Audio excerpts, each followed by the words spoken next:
अगर आपका भाई प्रधानमंत्री होता तो क्या आप पतंग बेच रहे होते या फिर पेट्रोल पंप पर अटेंडेंट या किसी गौशाला में हेल्पर होते? अगर आपका बेटा प्रधानमंत्री होता तो क्या आप लाइन में पैसे लेने के लिए खड़ी होती? जरा सोचिए। मैं विक्रम बजाज फिर एक बार लेकर आया हूं खबरों के पीछे का रिसर्च और सच। इस देश में परिवार में एक बंदा पॉलिटिक्स में जाए तो परिवार में दूर दूर तक सारे के सारे पैसों के ढेर में खिलते हैं। तभी आज हमारे पास हैं एक ऐसे नेता जो देश की सियासत की सबसे ऊंची कुर्सी पर बैठे हैं, लेकिन उनका परिवार कैसी आम जिंदगी जी रहा है। नरेंद्र मोदी के बड़े भाई सोमभाई मोदी खुद तो मानते हैं कि वो नरेंद्र मोदी के भाई हैं, पर उन्हें पता है कि प्रधानमंत्री के लिए सिर्फ 125 करोड़ देशवासियों में से एक है। छोटे भाई पंकज भाई गुजरात सरकार के माहिती विभाग में साधारण सी नौकरी करते हैं। दूसरे बड़े भाई अमृत भाई एक प्राइवेट कंपनी में फिटर के तौर पर रिटायर हुए हैं। आज भी उनके परिवार में से किसी ने एरोप्लेन अंदर से नहीं देखा। मोदी जी के दूसरे छोटे भाई प्रहलाद मोदी एक फेयर प्राइस शॉप चलाते हैं। उनकी 95 साल की माताजी नोटबंदी के बाद पैसे निकालने के लिए खुद लाइन में खड़ी दिखी थी। अब जब हम छोटे थे तो हमारा गुजारा करने के लिए अड़ोस पड़ोस के घरों में बर्तन साफ करना, पानी भरना,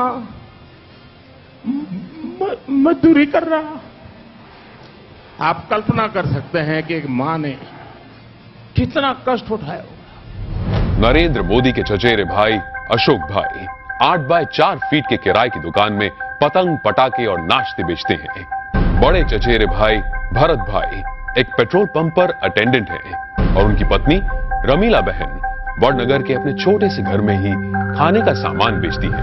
मेरे देशवासियों, मैंने घर, परिवार, सब कुछ देश के लिए छोड़ा है।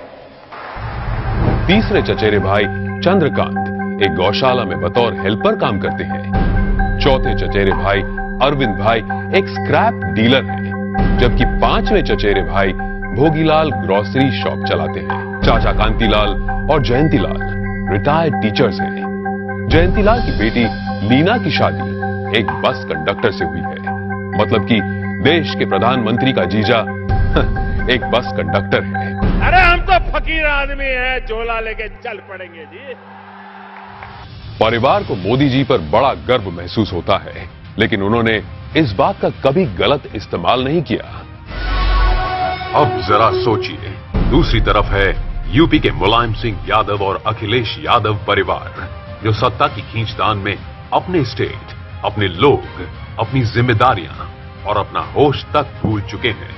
गांधी परिवार, जिसने अपने परिवारवाद से कितना बड़ा पॉलिटिकल एम्पायर खड़ा किया, और बिहार के लालू प्रसाद भी अरबों खरबों के घोटाले कर अपने खानदान को माला माल करते आए हैं। कश्मीर में भी लोगों का जो होना हो वो हो, लेकिन अब्दुल्ला परिवार के ऐशो आराम में कोई कमी नहीं आई। अब जरा सोचिए, नरेंद्र मोदी ऐसे कैसे प्रधानमंत्री हैं जो इतने बड़े पद पर होने के बावजूद अपने परिवार के लिए कुछ नहीं करते हैं? क्यों? जवाब साफ है, ये 25-50 लोग नहीं बल्कि 125 करोड़ भारतीय ही उनका परिवार है। 125 करोड़ देशवासियों में एक मोदी होगा, उससे ज्यादा कुछ नहीं होगा। अपने आप को पूरी तरह खपा दूं, आहूत कर दूं, तो उससे बड़ा जीवन का आनंद क्या होगा? जरा सोचिए, क्या देश को ऐसा निस्वार्थ प्रधानमंत्री कभी मिला है, या तो कभी मिलेगा? ये जरा सोचिए।